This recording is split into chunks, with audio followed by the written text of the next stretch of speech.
Did you know that some of the most destabilizing military escalations in modern history didn't begin with a declaration of war, but with unexplained explosions, denials, and silence from the very people sworn to protect their nations? What if the loudest warning signs of a coming conflict aren't missiles on launch pads, but sudden blasts in the dark, followed by carefully chosen words from powerful generals who know far more than they are saying?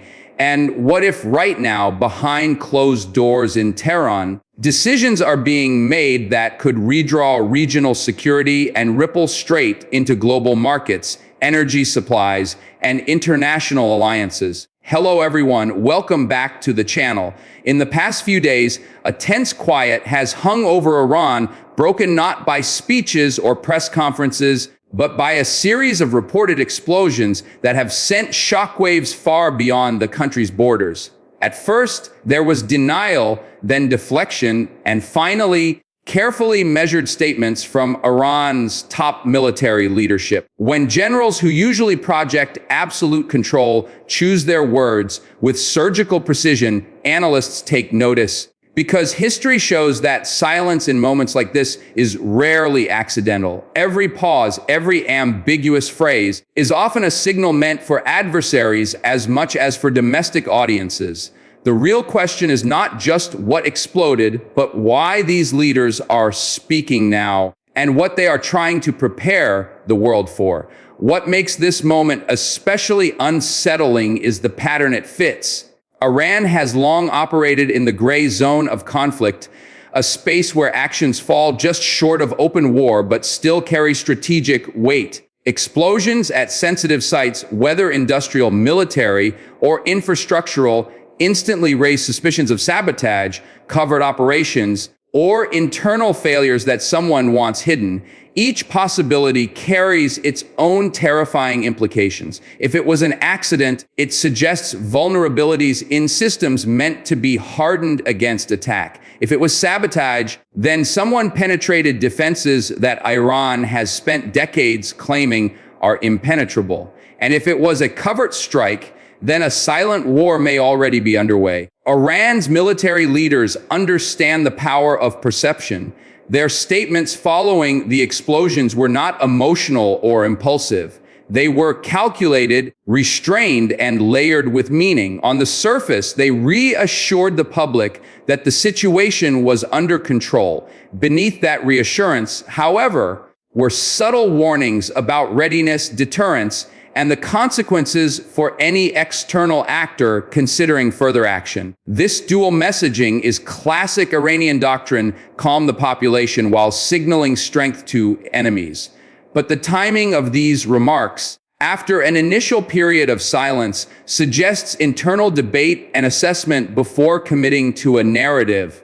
For viewers watching from the United States, the United Kingdom, Canada, and across Europe, this matters more than it might seem at first glance. Iran sits at the crossroads of some of the world's most critical energy routes, and its military posture directly affects allies, adversaries, and global economic stability. A single miscalculation in this environment could escalate quickly, drawing in regional powers and potentially NATO-aligned states. This is why analysts are dissecting every sentence from Iran's generals, looking for clues about what comes next. One of the most unsettling aspects of the explosions is where they reportedly occurred. Even when officials avoid naming precise locations, leaks and satellite imagery often tell a more complete story. Sites linked to missile development, drone production, air defense systems, or logistics hubs are not just symbolic targets. They are the backbone of Iran's deterrence strategy. Damage to any one of them, even if limited, can disrupt operational planning and force leadership to reconsider timelines and priorities. The fact that military leaders addressed the issue at all suggests that whatever happened could not be entirely brushed aside. This brings us to the question many are asking quietly: was this a test? In modern warfare, probing attacks are often designed not to destroy, but to measure response. How fast do emergency services react? How does leadership communicate internally and externally? What defensive systems activate and which remain silent?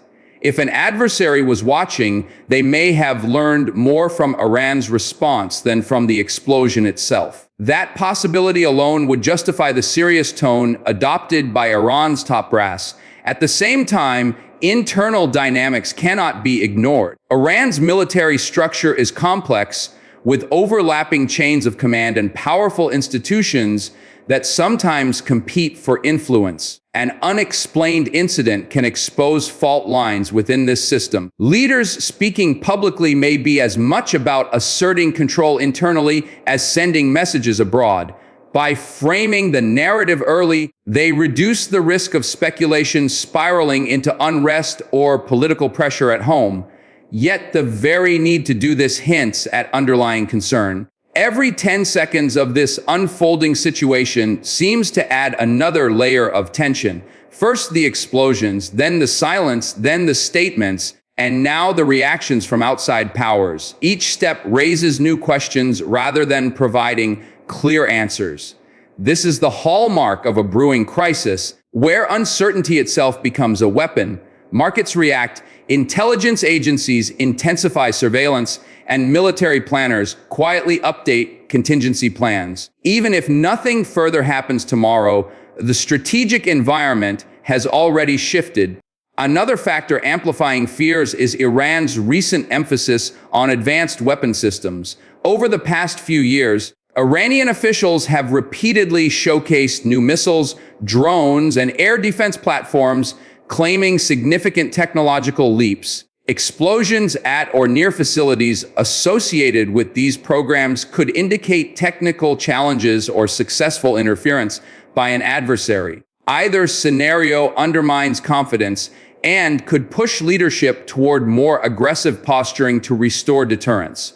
This is where rhetoric becomes dangerous, because words meant to project strength can box decision makers into a corner. For the average citizen watching the news, these developments may feel distant, but the consequences are not. Increased military tension in the Middle East often translates into higher energy prices, disrupted supply chains, and political pressure on governments far from the region. For younger viewers, it also shapes the world they will inherit, one where gray zone conflicts and deniable operations are increasingly normal. Understanding the signals behind the headlines is not just an academic exercise, it is a way to grasp how close or far we are from a wider confrontation. Iran's leaders are acutely aware of their audience. When they break silence, they are speaking simultaneously to their own people, rival states, allies, and international observers. Each group hears something slightly different. Domestic audiences hear reassurance and strength. Rivals hear warning and resolve. Allies hear stability, or at least an attempt at it. Analysts hear ambiguity, which often means options are being kept open. This multi-layered communication is effective, but it also fuels anxiety because clarity is sacrificed for flexibility. As days pass, the lack of concrete details becomes its own story. What exactly caused the explosions? Were there casualties? Was sensitive equipment damaged? Each unanswered question invites speculation, and speculation can drive policy decisions in unexpected directions. History is full of conflicts sparked not by what happened, but by what leaders believed might have happened. This is why seasoned military analysts pay as much attention to what is not said as to what is. Another loop of tension comes from regional reactions. Neighboring countries are undoubtedly reassessing their security posture, quietly increasing readiness levels and coordinating with allies. Even if no one wants escalation, precautionary moves can be misinterpreted. A defensive deployment by one side can look like preparation for attack to another. This security dilemma has trapped nations before, And the current situation has all the familiar warning signs. The explosions also reignite debate about Iran's internal security and counterintelligence capabilities. Preventing sabotage requires not just technology, but trust within institutions. If there is even a suspicion of insider involvement, the consequences can be severe, leading to purges, arrests, and further instability. Military leaders speaking publicly may be trying to project unity at a time when unity is under strain. Again, the tone matters as much as the content. For Western audiences, it is tempting to view this through a binary lens of allies versus adversaries. Reality is far more complex. Iran's actions and reactions are shaped by decades of sanctions, regional rivalries, and perceived encirclement. Explosions on its soil are not just tactical events, they are psychological blows that resonate deeply with a leadership obsessed with sovereignty and deterrence. Understanding that mindset does not mean agreeing with it, but it does help explain why the response feels so tense and deliberate. Every few moments, new analysis emerges, new satellite images are scrutinized, new anonymous sources brief journalists, yet the core mystery remains. This ongoing uncertainty is itself a strategic environment, one that benefits actors comfortable operating in the shadows. Iran has long mastered this space, but so have its adversaries. The current silence, breaking statements may mark a shift from observation to preparation, and that is what has experts on edge. The emotional stakes of war are often abstract until they are not. Families living near military or industrial sites feel fear long before governments acknowledge it. Soldiers and engineers working in sensitive facilities feel the pressure of scrutiny and suspicion. Leaders, meanwhile, carry the weight of decisions that could alter millions of lives. When top generals speak after such incidents, they are not just issuing press lines, they are managing fear, expectation, and potential escalation all at once. As we look ahead, the key question is whether this episode will fade into the background as another unexplained incident, or whether it is the opening chapter of a larger confrontation.